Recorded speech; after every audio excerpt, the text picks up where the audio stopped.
अस्सलाम वालेकुम। यहाँ पे मैं आपके लिए आज बेहतरीन दही जमाने की रेसिपी लाई हूँ। ये देख रहे हैं आप, ये बहुत जायके में बिल्कुल खट्टा नहीं है, बहुत मीठा और बहुत अच्छा जमा हुआ है, सॉलिड। अच्छा, यहाँ पे मैं बता दूँ, मैंने पाउडर मिल्क यूज़ किया है। अगर आप डेयरी मिल्क यूज़ करेंगे तो उसको बॉयल आने के बाद 5 मिनट्स आपने सिमर करना है और फिर चूल्हा बंद करना है।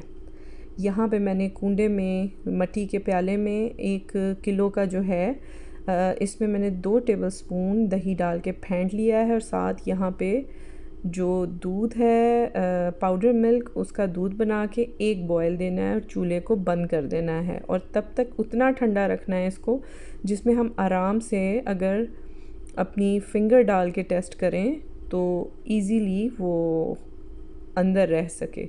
ज़्यादा तेज़ गर्म ना हो और बिल्कुल ठंडा भी ना हो। इसको अब मैं बर्तन में डालूँगी और आराम आराम से आपने चम्मच को चलाते जाना है। ये अच्छे से इसमें मिक्स हो जाएगा। याद रखिए कि दूध ठंडा नहीं होना चाहिए और बहुत तेज़ गर्म भी नहीं होना चाहिए। मीडियम गर्म दूध में आपने इसको मिक्स करना है। Welcome to my channel tutti frutti cooking. Subscribe कीजिए चैनल को, बेल का आइकन प्रेस कीजिए। इस तरह से तमाम नई आने वाली कुकिंग वीडियोस आप तक सबसे पहले पहुंचेंगी। यहाँ पे मैं अब एक चीनी की प्लेट इसके ऊपर रख रही हूँ, कांच की, और इसके ऊपर कपड़ा डाल के आपने एक गर्म जगह पे या जहाँ पे हवादार ना हो, हवा ना आए, वहाँ पे मैंने रख देना है। इसको मैंने ओवन में रखा था 12 घंटे के लिए। 12 घंटे से कम टाइम नहीं देना, 12 से 14 घंटे आप रखें इसे, रात को रख दें और सुबह को इसको निकाल लें।